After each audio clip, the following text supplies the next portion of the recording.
Hey everyone, कैसे हो आप सभी। आई होप आप सभी अच्छे से पढ़ाई चल रही है। कैसा हुआ आप लोगों का एग्ज़ाम? आई होप अच्छा हुआ होगा। तो सबसे पहले सेशन से स्टार्ट करने से पहले एक रिक्वेस्ट है कि आपका जो भी जिस भी शिफ्ट में जैसा भी एग्जामिनेशन हुआ, प्लीज़ अपना एनालिसिस और जो भी क्वेश्चन आपको याद है अगर सेम शिफ्ट के हैं तो प्लीज़ कमेंट करना, ओके। और चलिए स्टार्ट करते हैं, ज़्यादा डिले नहीं करते हैं। मेरा जो एग्ज़ाम था वो आज 12:30 यानी कि थर्ड शिफ्ट के अंदर था, ठीक है। सेशन को स्टार्ट करने से पहले 3 इंपॉर्टेंट चीज़ें कि क्या एग्ज़ाम लेवल था, कोई चेंज देखने को मिला, और गुड अटैम्प्ट्स की बात करेंगे लास्ट के अंदर, ओके। एग्ज़ाम लेवल जो लगा वो मुझे मॉडरेट लगा, ठीक है, मतलब इजी टू मॉडरेट लगा वीकेंड से। अब मॉडरेट लगा था क्वांट के अंदर, ठीक है। रीजनिंग मतलब ईजियर साइड पे था क्वांट के कंपैरिजन में, बट जो मॉडरेट पता है क्यों लगा था कि जैसे फर्दर क्वेश्चंस जो पूछे रखे थे ना, उसके अंदर एक कहीं पजल में कहीं थोड़ा सा घुमा रखा था, कहीं डीआई में थोड़ा सा घुमा रखा था, बाकी रॉन्ग नंबर सीरीज, ओके। सो ये चीज़ था। बाकी ईजीली अपन आराम से 72 से 75 के बीच में कर सकते थे, ठीक है। तो ये इंपॉर्टेंट चीज़ है यहाँ पे। अब बताती हूँ मैं कि कोई चेंजेस देखने को मिले तो बिल्कुल भी कोई चेंजेस देखने को नहीं मिले, ओके। बस वो एक लैंग्वेज है कि लैंग्वेज सारी की सारी आपको सेलेक्ट करनी थी, बाकी तो वो मैंने लास्ट टाइम पे भी आरआरबी पीओ के टाइम पे भी बता दिया था। अब स्टार्ट करते हैं। स्टार्ट करने से पहले छोटी सी रिक्वेस्ट करूँगी कि नंबर ऑफ़ क्वेश्चंस का जो डिस्ट्रीब्यूशन है ऊपर नीचे हो सकता है, क्योंकि मुझे जितना याद है वो मैंने लिखा है, प्लस आंसर्स भी मैंने लिखे हैं, तो आप अपने आंसर्स जो है वो मैच कर सकते हो, ओके। तो चलिए स्टार्ट करते हैं। सबसे पहले बात करेंगे रीजनिंग की।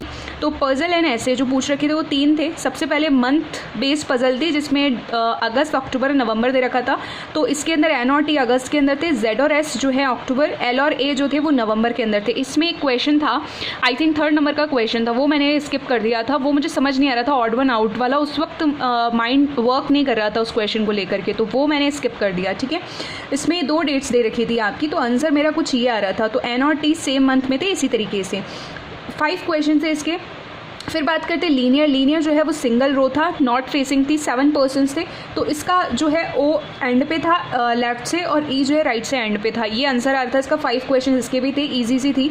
डबल रो तो बहुत ज़्यादा इजी थी क्योंकि इसके 8 पर्सन से, मतलब 1 गो में पजल्स बन के चली जा रही थी एज इट इज़, मतलब क्लर्क लेवल एग्जाम के हिसाब से ही था बिल्कुल।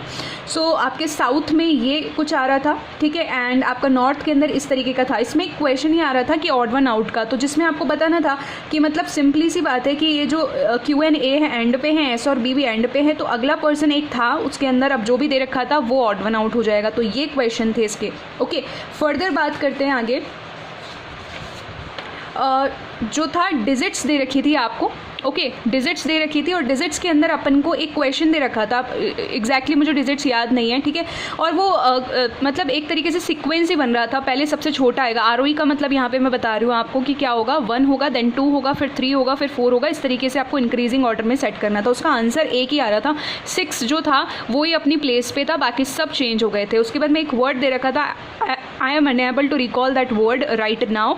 तो उसमें वोवल कॉन्सोनेंट का वही लॉजिक था, प्लस माइनस वाला, ठीक है। उसका आंसर जो है वो एफ आ रहा था मेरा, ओके। उसके बाद में अल्फा न्यूमेरिक सीरीज, सबसे इंपॉर्टेंट क्वेश्चन, 4 से 5 क्वेश्चन थे।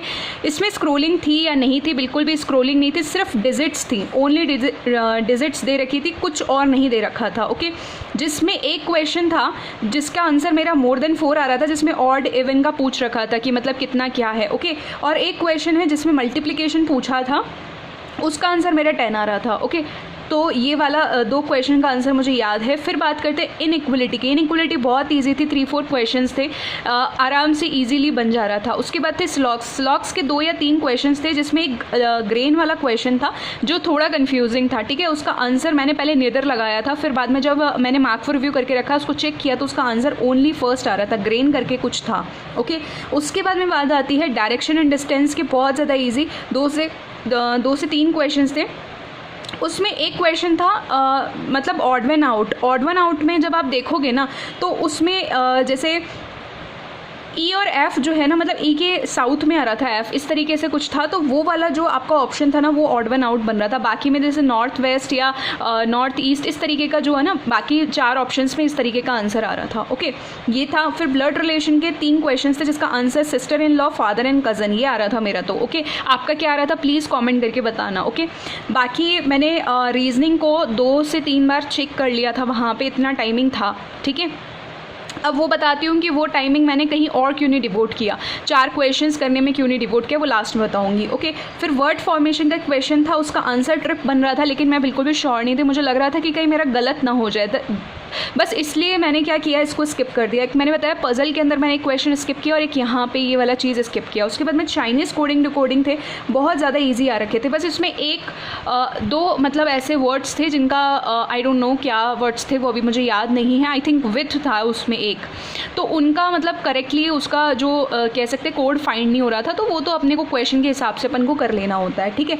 तो ये 4 से 5 क्वेश्चन से एकदम ईजी से थे, तो इस तरीके से मैंने 2 क्वेश्चन यहाँ पे स्किप किए। अब है कि क्वांट के अंदर क्या रहा, तो क्वांट में सिर्फ 2 DI आई थी, टेबल DI, लैपटॉप और मोबाइल्स। अगर आपने शिफ्ट टेलीग्राम के अंदर मैंने कल शिफ्ट फर्स्ट का रिव्यू शेयर किया था, उसमें शिफ्ट फर्स्ट का जो हमारे मेंबर है उन्होंने रिव्यू दिया था, उसी हिसाब के अकॉर्डिंग DI आई हुई थी। अभी भी नहीं देखा है तो टेलीग्राम का लिंक है डिस्क्रिप्शन बॉक्स में, वहाँ जाके आप चेक कर लेना, उसमें आपको पूरा का पूरा समझ में आ जाएगा कि मैं क्या बताना चाह रही हूँ कि बार ग्राफ या टेबल और DI जो है वो किस तरीके का पूछा गया था, ठीक है। एकदम इजी सी वैल्यूज़ दे रखी थी, जैसे कि 500, 400 इस तरीके का वैल्यू था। Okay, so laptop and mobiles की पूरी वैल्यूज़ डेटा दे रखा था। क्वेश्चंस थे इसके 5 क्वेश्चंस अराउंड दे रखे थे, और बार ग्राफ की अगर मैं बताऊँ तो डिफरेंस 2 का था, ठीक है, 2 का डिफरेंस दे रखा था, जैसे 0 है फिर 6 था, तो इन दोनों के बीच का हिसाब से आई डोंट नो 2 का ही डिफरेंस आ रहा था बीच में, मुझे इतना याद नहीं है। और बिल्डिंग की अगर मैं बात बताऊँ यहाँ पे तो 5 क्वेश्चंस अराउंडिंग थे।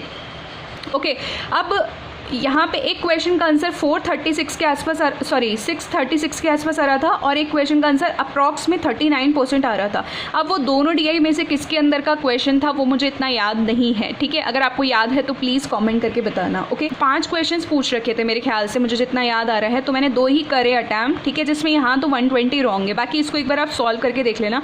जल्दीबाजी में मुझे आंसर याद नहीं है इसका। ओके, तो एक बार सॉल्व कर लेंगे इसको, एंड फिर उसके बाद में क्या आंसर है प्लीज़ कॉमेंट कर लेना। तो मैंने सिर्फ 2 ही अटैम्प्ट किए, बाकी 3 जो है वो स्किप कर दी। बहुत बढ़िया, आप देख रहे हो ना कितनी बड़ी आ रखी है, ठीक है, स्क्रॉलिंग करना पड़ रहा था। सिंप्लीफिकेशन थोड़े से मॉडरेट साइड पे थे, कंफ्यूजिंग थे, मतलब माइनस वाले साइन थे, तो कहाँ पे प्लस क्या, मतलब अपनी कोई कैलकुलेशन मिस्टेक ना हो जाए, वो वाला चीज़ हो रहा था वहाँ पे। सो 2-3 क्वेश्चन में मैं फंसी भी थी, बट कर लिया था उसको फिर मैंने। तो 12 से 15 क्वेश्चन थे, इसमें एक क्वेश्चन ये वाला था, फ्रैक्शन में दे रखा था, पूरा क्वेश्चन मुझे याद नहीं है, इसका आंसर मेरा पहले 4 आ रहा था, लेकिन जब मैंने कैलकुलेशन सही करी ना तब मेरा आंसर 6 आ रहा था, ठीक है। उसके बाद में आता है एक और क्वेश्चन में मैं अटक गई थी, जिसमें आंसर 29 था। ओके, अब बात करते हैं अर्थमेटिक की। तो अर्थमेटिक के 10 से 12 क्वेश्चन थे, जिसमें आपका SICI का एक क्वेश्चन दे रखा था, जिसमें आपका प्रिंसिपल गिवन था, रेट और टाइम गिवन था, उसमें सिंपल इंटरेस्ट भी गिवन था 8-10। तो इसका वैल्यू जो था वो Z का वैल्यू निकालना था, तो 25 आएगा, क्योंकि स्क्वायर करना है, मतलब Z का वैल्यू आई थिंक 5 आएगा, तो उसका स्क्वायर करेंगे तो 25 आएगा। फिर टाइम एंड वर्क का था, जिसके अंदर आपके पास में ना डिफरेंस निकालना था लास्ट के अंदर पे, कि इतना टोटल काम करते तो कितना आएगा, तो उसका आंसर मेरा 60 आ रहा था। ओके, उसके बाद में टाइम स्पीड डिस्टेंस का जो था वो ये था। अब मैं श्योर नहीं हूँ कि इसका आंसर 20 था या नहीं था, क्योंकि मुझे ध्यान आ रहा है ना, और वो भी मेरे को ऐसे लग रहा है कि 95% 20 था। बाकी जो अगर आपको याद है एग्जैक्ट आंसर तो प्लीज़ बताना। ओके, ईजी था, बस इसमें अपने को क्या करना है ना, मल्टीप्लाई 5/18 करना होता है, किसमें मीटर पर सेकेंड में चेंज करने के लिए अपने को स्पीड को, ठीक है। बस वो थोड़ा सा दे रखा था, बाकी तो इजी था। उसके बाद में मिक्सचर एंड रेशो का क्वेश्चन था, उसके अंदर मेरे ख्याल से 40 या 23 था, 23 तो फिक्स था, ठीक है, जो भी अपन कैलकुलेट करते हैं ना उसके अंदर 23 तो था, बट यहाँ आगे 40 था या नहीं था वो मुझे इतना याद नहीं है। ओके, चलिए बात करते हैं मेंसुरेशन की। तो मेंसुरेशन का क्वेश्चन था, पैरामीटर ऑफ स्क्वायर दे रखा था और पैरामीटर ऑफ रेक्टेंगल, इनका जो रेशो दे रखा था 7:9, ठीक है। तो ए जो है ना, मतलब इसका जो वी कैन से साइड है स्क्वायर का, वो जो बी मतलब रेक्टेंगल का जो ब्रेथ होता है या फिर चौड़ाई होता है उसके बराबर हो जाएगा, और लंबाई जो है वो चौड़ाई से 12 ज़्यादा है। इस तरीके से था। इसके बाद में आपको आंसर निकालना था, एरिया निकालना था रेक्टेंगल का, ठीक है। तो इसका 6 की वैल्यू में कुछ आंसर आ रहा था, आप कैलकुलेट करके देख लोगे तो आराम से आंसर निकल आएगा। ओके, तो इस तरीके से मेरा अगर बताऊँ पूरा का पूरा कुछ ये रिव्यू रहा था।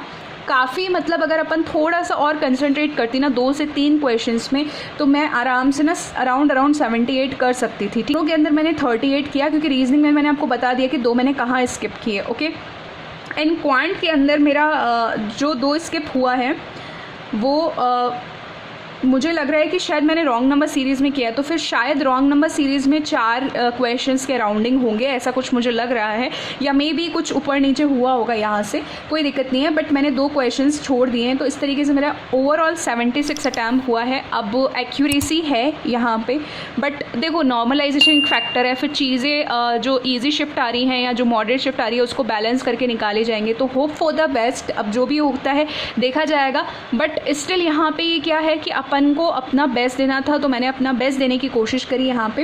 एंड अब ज़्यादा वेट नहीं करना, थोड़ा फेथ है अपनी प्रिपरेशन पे, तो बस जस्ट प्रिपेयर फॉर मेंस, ज़्यादा कुछ सोचना नहीं है। मेमोरी बेस्ड क्वेश्चंस जो हैं इसके फॉर्म करके और भी क्वेश्चंस मुझे कलेक्ट हो जाएंगे, तो वो ऐड ऑन करके या फिर किसी चैनल से मुझे या कोई भी सोर्स से मुझे कलेक्ट हो जाएगा, तो मैं शेयर कर दूँगी कहाँ पे, टेलीग्राम के अंदर। तो ज्वाइन करना ना भूले, डिस्क्रिप्शन में लिंक है। और इसके अलावा आपके कोई भी कॉमेंट, कोई भी क्वेरी है तो प्लीज़ कॉमेंट कीजिएगा। Till then take care, bye, all the very best.